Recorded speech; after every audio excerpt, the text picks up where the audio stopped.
Late Night Health continues. I'm Mark Allen, along with the insane Daryl Wayne, and we appreciate Daryl each and every week. Thank you, Daryl. My pleasure. We're going to go to Dallas, Texas. We're going to talk with Nita Patel. She has an interesting background and transatlantic traveler, liber, and she's now ensconced in Texas. She is an artist, and I guess you believe, Nita, that art can heal the world? Absolutely. And thank you for having me, by the way. Through my discovery of my own journey and my own healing, I am a firm believer that art can heal us all. How? You know, there's so many ways that you can go about integrating this concept in your day-to-day, in our day-to-day lives. But specifically for me, it started when I was creating these hearts out of glass. They were iridescent glass, and I would break the glass. I would buy these very large sheets of glass. I would break them up, and I would make them into hearts. And it must have been around Valentine's Day. I can't remember, but I made a collection of 8 hearts, and I sold. That was the first series that I made. Prior to that, I was just kind of painting here and there, and I sold every one of those hearts before I even finished them. And I couldn't quite understand what was going on there. I thought it was very fascinating until I reflected on it a few years later, and I realized how it was a healing journey of my own, and I was sharing that with others. And I felt like I had picked up the broken pieces of my own heart and glued them back together. And I used a lot of different multimedia materials at the time. And so I used glass tile on wood, and I always put a little shimmer of gold or, diamond dust or something like that on there. And to me, that represented the hope that we have in our dark times. And, it's like no matter where we are in life and no matter how upset or sad or down we are, even in our economic times today, we still have that little glimmer of hope within us. And we know that things are going to get better. Deep down inside, we know that. And so to me, that diamond dust or the gold that I used was a reflection of that. And as I reflected on that, I realized that I could create art that would really help heal others. And that's where my journey continued, diving deeper into that topic. Your family origins are from India, and, right? We talk about Ayurvedic healing and medicine. Would you say that there's a connection between Ayurvedic medicine and your art? Yeah, absolutely. I think it's all connected. To me, Ayurveda is really about allowing nature to heal us. It's about food as medicine. All those ancient quotes that we've heard throughout time, it's really about integrating the nature around us into our lives. It's about adjusting your body to the circadian rhythm, right? And so in modern technology, when we do an infrared sauna or a red light therapy or things like that, it's all about using the light color based on what our body is deficient in. So I think it's absolutely synonymous, Ayurveda, modern technology, and what I'm focusing on as healing through art, color therapy or chromotherapy as it's called. It's all integrated. When we feel stressed out, people often go on a hike or go take a walk, go to the park, and that's because you're in nature, but the color green eases the anxiousness and the tenseness in your heart, and it gives you a little bit of relief in your heart space. And so we gravitate towards nature. So that's how I see nature, Ayurveda, modern technology of red light therapy, and healing through art. It kind of comes together. I have to mention that you're also a writer, an author. You've written a number of books, Boss Vibes. I think that was your book on etiquette. Yes, sir. Okay. Oh, she called me sir. That means I must wait a second. Oh, don't start something. I know. Am I that old, Daryl? Must It's be. a combination of the etiquette response and my Southern culture. Got it. You actually grew up in Dallas. Yes. Yeah.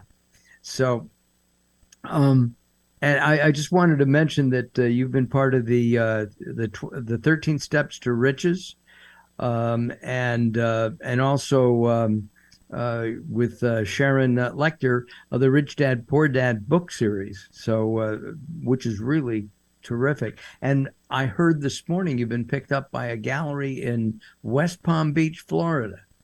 Yes. So the gallery is on the island, Palm Beach.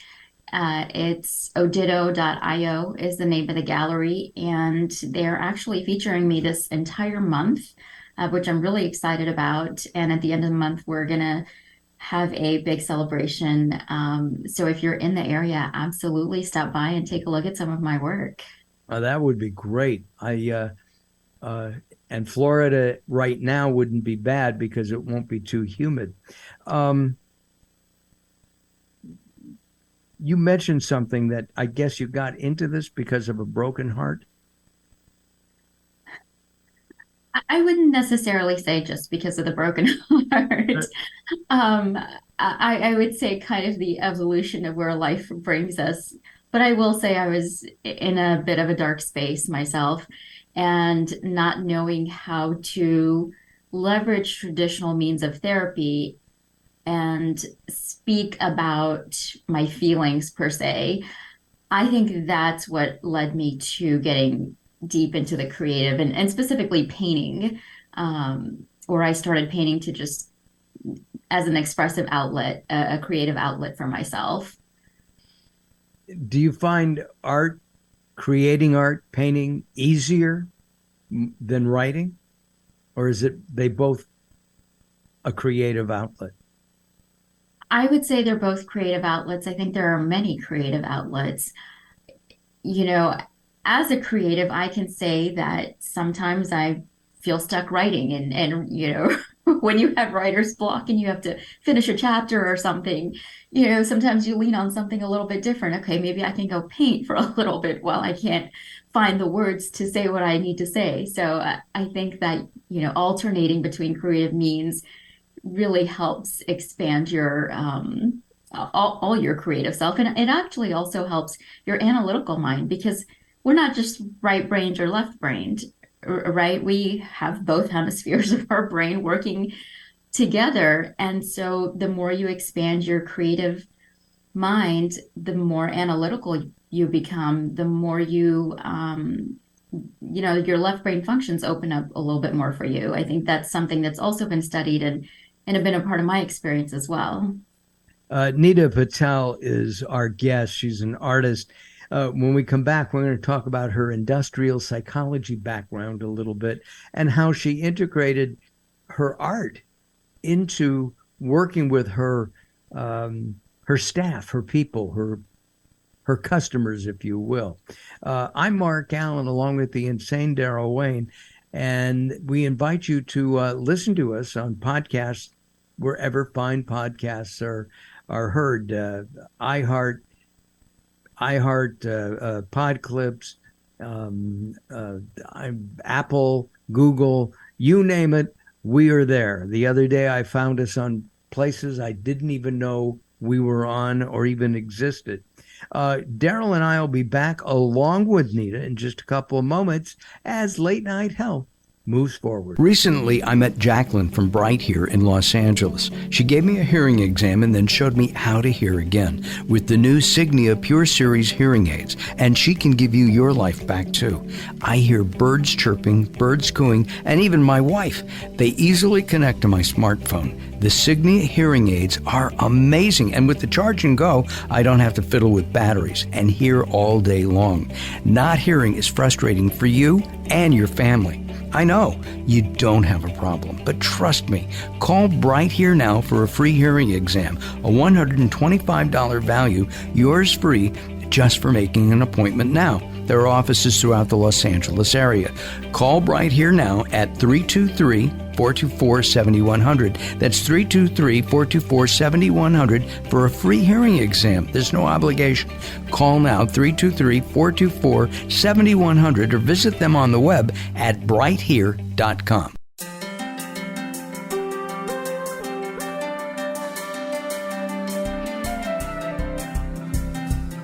Late Night Health is proud of our partnership with the EBC, the Evolutionary Business Council. Check them out at ebcouncil.com.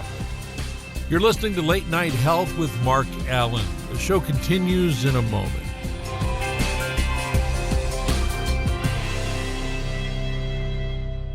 If you're listening to Late Night Health right now, you're part of the growing target of baby boomers we're serving. Hi, I'm Daryl Wayne, producer of Late Night Health, inviting you to join the Late Night Health family. If you have any business targeting the growing boomer market, Late Night Health is the ideal advertising vehicle for you. From vitamins to insurance, alternative health to Western-style medicine, Late Night Health caters to the growing population of those over 40 years old.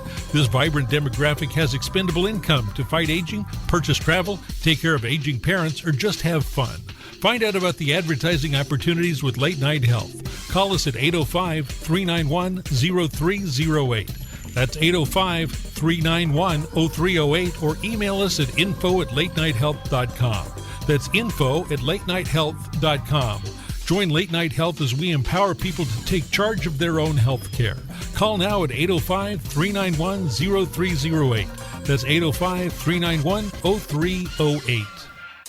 Sometimes it's not what you say, it's how you say it. Words are a critical aspect of success. How you get your point across is a crucial part of what makes anything sell. So do it right and hire a writer. Whether it's articles, blog posts, technical writings, website content, product descriptions, or ghostwriting anything from a novel to a nonfiction book about your navel, contact Servet Hassan. If you want it to sell, write it right.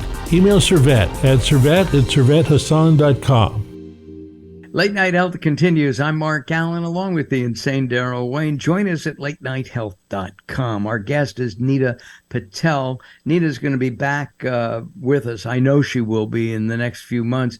And on our sister program, Mark Allen Cooks, she's going to cook something for us, we think in March. So I can't wait for that. And I believe you're a vegetarian. Yes, I am a vegetarian. Okay, so we will be doing something very, very healthy. In looking over Nita's background, I discovered two things, only two things. You've actually had your work shown at the Louvre in Paris.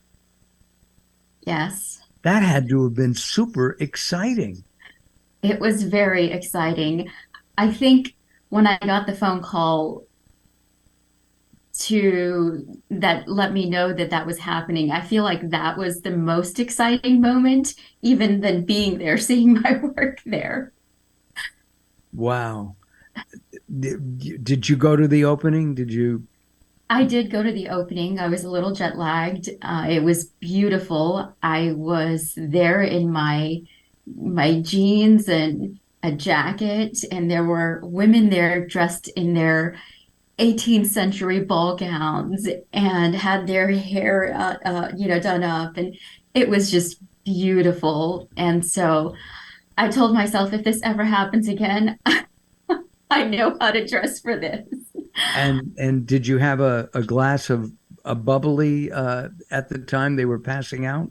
I did not. You didn't? I did not. Okay, but other people may have. I think other people were enjoying themselves. Gotcha. Is there a similarity between your work, I think 20 years in the corporate world, as an industrial organizational psychologist, and art?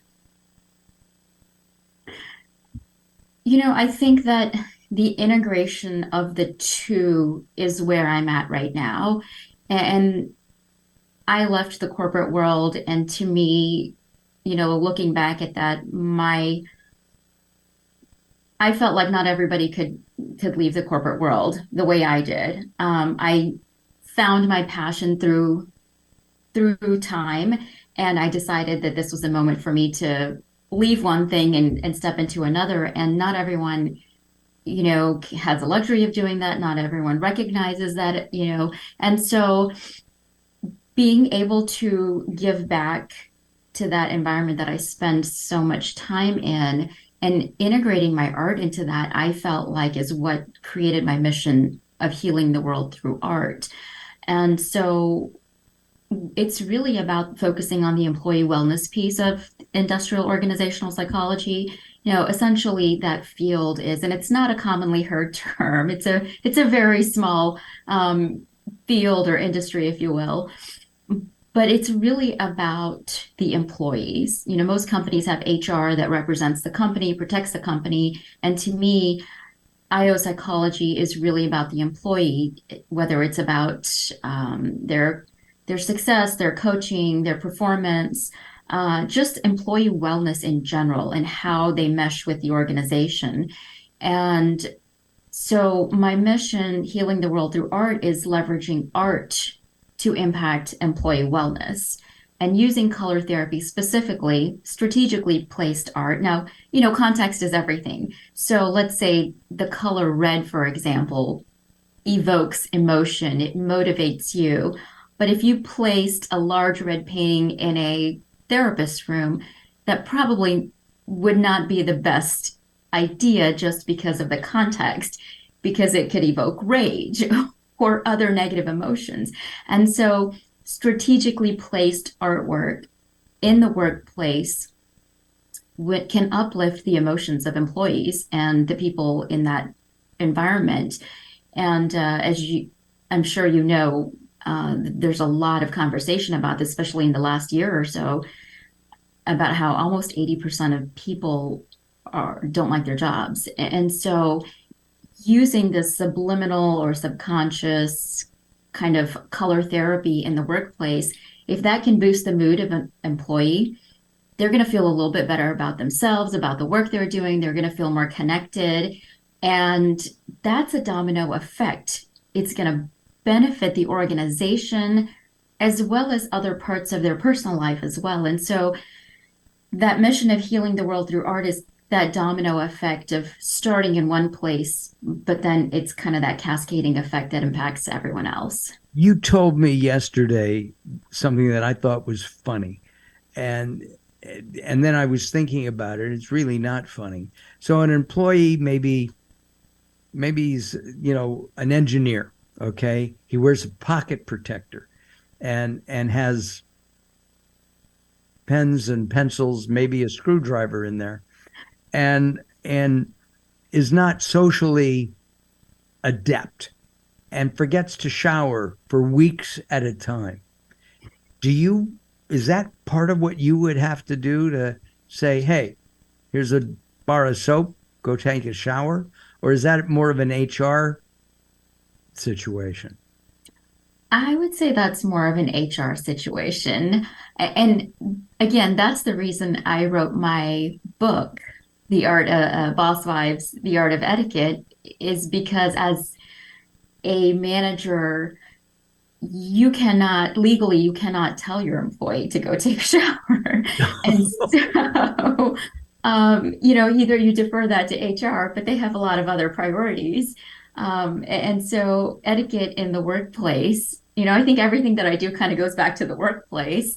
Etiquette in the workplace helps people understand that how you present yourself physically is a part of your brand, and Right. it impacts, how people treat you and whether. But if somebody came to you and said, listen, I sit next to Joe and Joe hasn't showered in weeks, help me. I can't stand being next to him because of his BO. I mean, that's got to affect that person's performance, happiness at work, as well as maybe that stinky person. Absolutely. And it's happened many times. Yeah, I'll bet.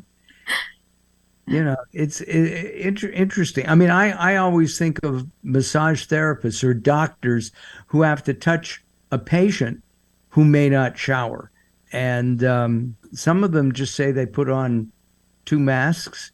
And other ones have said, come back when you clean yourself up.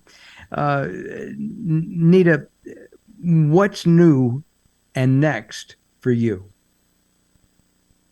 Yeah, I would say kind of educating, similar to this conversation, educating leaders and just people in the world how color therapy can impact an environment.